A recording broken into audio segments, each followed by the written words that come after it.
Good evening and welcome. I am Amarachi Ubani. Tonight, President Muhammadu Buhari addresses Joint National Assembly, presents 6.08 trillion naira budget for 2016. The president places priority on job creation, infrastructure development and social welfare.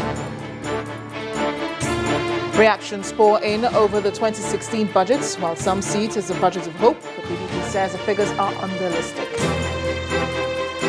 And Iraqi government forces advance into the center of Ramadi, which is controlled by the Islamic State. And on business news tonight, stocks rally almost 1% at the Nigerian Stock Exchange as President Buhari presents 2016 budget, giving clarity to investors.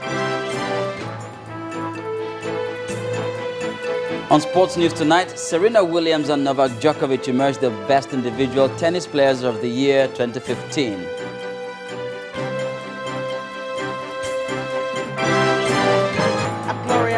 And from Abuja, more trouble for Radio Biafra director Nnamdi Kanu as his lawyer battles for his release, having been granted bail.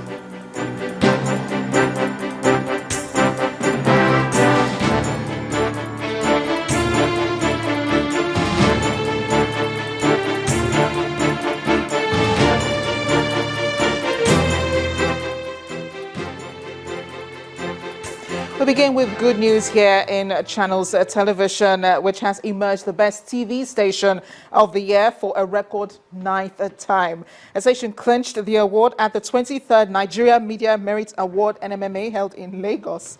This year's award makes it the 6th time in a row that the station is winning since 2010. Channels Television previously won in 2001, 2003, 2004 and 2008. Well, Channels Television, of course, has emerged the best TV station. I'm proud to say this for a record 10th time. The station clinched the award at the 23rd Nigeria Media Merit Award NMMA held in Lagos.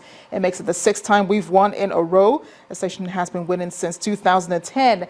Our previous records have it that we won in 2001, we won in 2003, 2004, and 2008.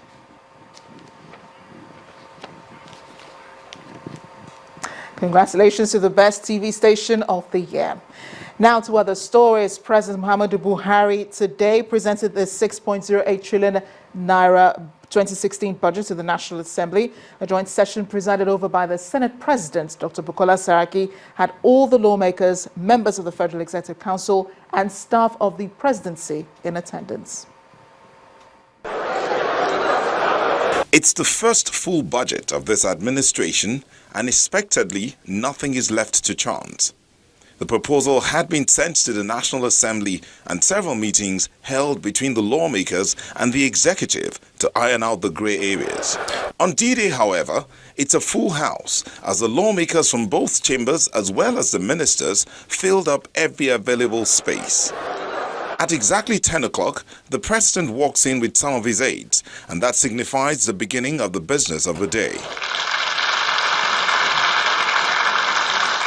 Senate President Dr. Bukola Saraki sets the tone by aligning the lawmakers with the wishes and aspirations of Nigerians.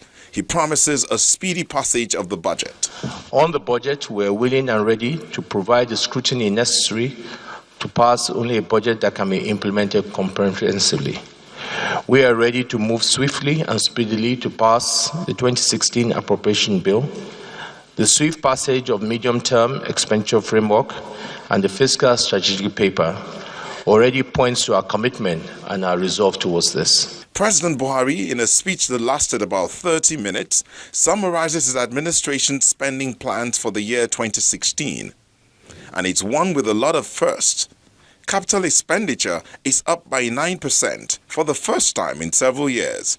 Increased credit to women and the introduction of welfare programs are just some of the areas the president touched in his speech. As we focus on inclusive growth, we are conscious of the current rate of unemployment and underemployment. This is a challenge we are determined to meet, as this budget is a platform for putting more Nigerians to work. I can assure you that this administration will have a job creation focus in every aspect of the execution of this budget. Nigeria's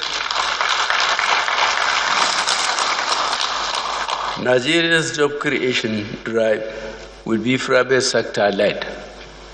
We will encourage this by a reduction in tax rates for smaller businesses, as well as subsidized funding for priority sectors such as agriculture and solid minerals. As an emergency measure to address the chronic shortage of teachers in public schools across the country, we also will partner with state and local governments to recruit, train, and deploy 500,000 unemployed graduates and NCE holders. And then to sectoral allocations, the president takes his time to explain the rationale for the allocation to the critical sectors of the economy. We will devote a significant portion of our current expenditure to institutions that provide government services. We will spend 369.6 billion in education, 294.5 billion in defense, 221.7 billion in health, and 145.3 billion in the Ministry of Interior. This will ensure our teachers, armed forces personnel, doctors, nurses, policemen, firefighters, prison service officers, and many more critical service providers are paid competitively and on time. I know many people will say, we heard this before.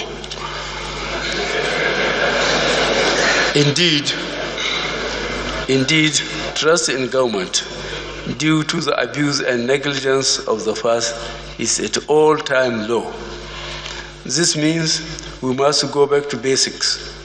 Our actions will speak for us. All in all, the president and indeed his entire team appear to have their jobs well cut out. In a box. Yes, the document is being presented. Nigerians are hopeful that this budget will deliver on the administration's mantra of change.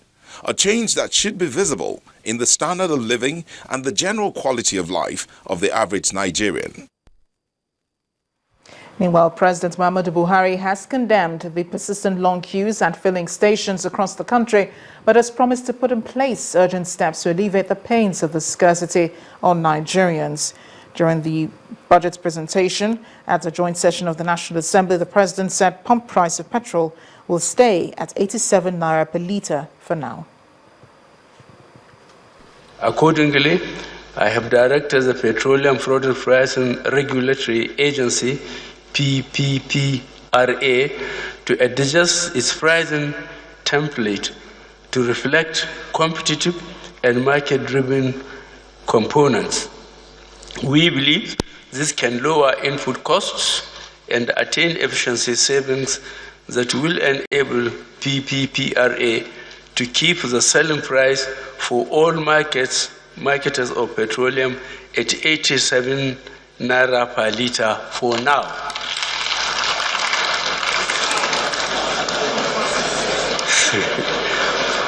The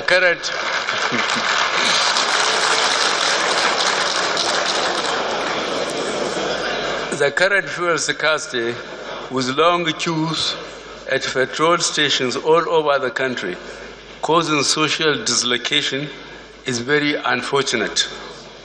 Government profoundly apologizes to Nigerians for this prolonged hardship and misery. It is as a result of market speculators and resistance to change by some stakeholders.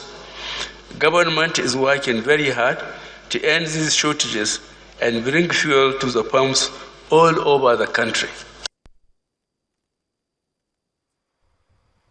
Well, there were immediate reactions of some ministers and lawmakers across party lines over the planned spendings of the Buhari-led administration. They've been positive so far, but some ministers explained further the figures presented by the president, while the lawmakers who spoke to Channels Television are optimistic about the proposal. They say they're looking forward to a robust consideration of the proposal at their different sessions. Basically, given the state of the economy right now, we must revive it. The only way to revive it is to increase the spend on infrastructure, which is what we're doing in this budget. It's an infrastructure and it's a jobs budget. We also set aside money for social intervention. As the President explained, we're going to recruit teachers. We're going to get loans for market women, various projects to stimulate the economy and create jobs. In terms of the money, we know it's tough, but we have to find the money. And we believe that we have both domestic and foreign borrowing, which we will be relying on. In addition to that, we have charged our various revenue-generating agencies, FIRS, in terms of companies' income tax, as well as VAT, and they are poised to increase the amount of revenue we get from those sources, increase the base of people who pay taxes, to make sure more people pay taxes, and to make sure that people pay what taxes are due from them. The laudable aspects of this is in the area of health, education, power, and agriculture. And this is also because if you look at the revenue and how we are going to fund the 2016 budget, there is a decline, and a very sharp decline for that matter, in the price of crude oil. Right now in the budget, we are looking at $38 per barrel. That's the budget. That's how where they peg the price. But even at this present time, when the president this morning addressed the nation, it has fallen to $32 per barrel. So we are expecting a very sharp decline in the price of oil. So in that extent, the president is looking at non-oil sector, and is looking at the agric. He's looking at some other areas like the value-added tax. He's looking at corporate proceeds from the customs and excise and other areas. In part two, after the break, more on Budget 2016. We'll be bringing you analysis and a budget breakdown. Please stay with us.